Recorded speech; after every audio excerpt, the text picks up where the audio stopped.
vamos ver a segunda parte do conteúdo de distância. No primeiro vídeo, já vimos que distância em desenho é o menor afastamento entre os elementos. Pensando nisso, observe a situação abaixo. O João precisa chegar à calçada percorrendo o menor trajeto possível. Dá 3 exemplos de possibilidades para ele chegar na calçada. Qual trajeto ele deve escolher? Acho que está bem fácil, né? Não tem nenhum mistério. O menor caminho, o menor trajeto para ele chegar na calçada é o segmento laranja. Agora responda. Qual a posição relativa de cada um desses segmentos em relação à calçada? Para isso, a gente precisa primeiro lembrar quais são as posições relativas. Lembrando, as posições relativas são: posição paralela.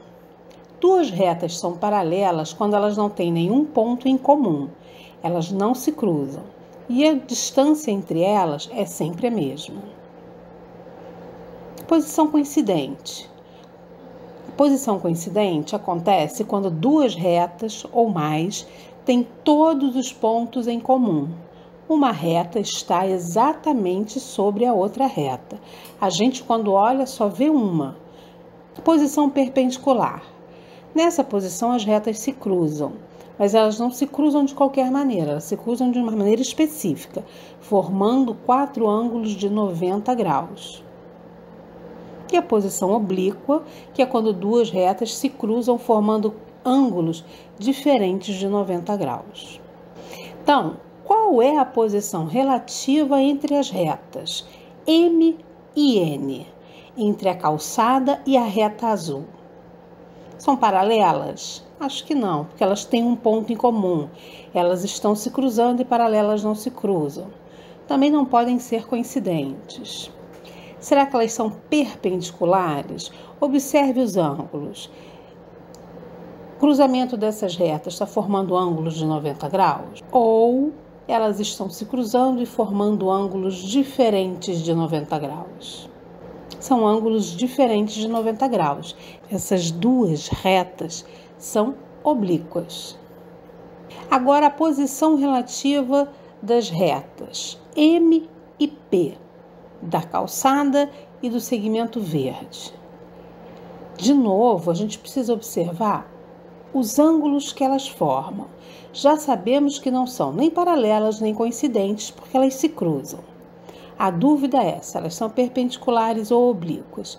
De novo, olhando os ângulos, a gente percebe que eles são diferentes de 90 graus. Então, novamente, são retas oblíquas. E por último, qual a posição relativa entre a reta M e a reta R, entre a calçada e o segmento laranja? Dessa vez, a gente consegue reparar que os ângulos formados são ângulos de 90 graus. Essas 2 retas são perpendiculares. E esse é o segredo do menor caminho até uma reta. Quando a gente quer representar o trajeto, o caminho de um ponto até uma reta, o menor caminho vai ser sempre um segmento perpendicular à reta. Então, para representar a distância entre um ponto e uma reta, devemos traçar um segmento perpendicular. Mas como é que traça segmento perpendicular? Lembrando o traçado de perpendicular, vamos dar um exemplo. Determine a distância entre o ponto B e a reta M. Para determinar essa distância, vou precisar traçar perpendicular. E para traçar perpendicular, eu preciso usar par de esquadros.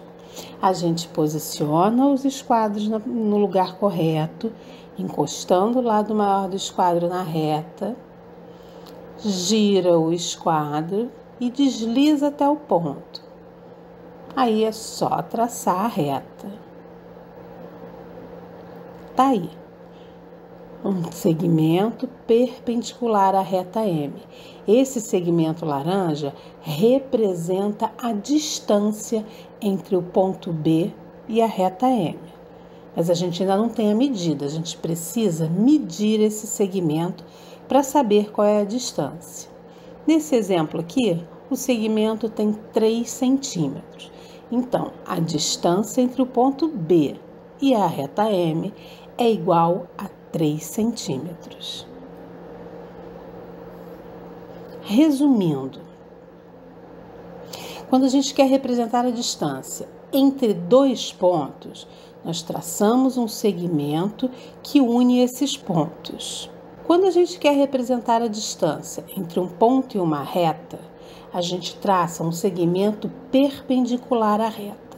Dessa vez, a gente vai precisar de par de esquadros. E para saber a medida dessa distância, é só pegar a régua e medir o segmento traçado. Ok? Tchau, tchau!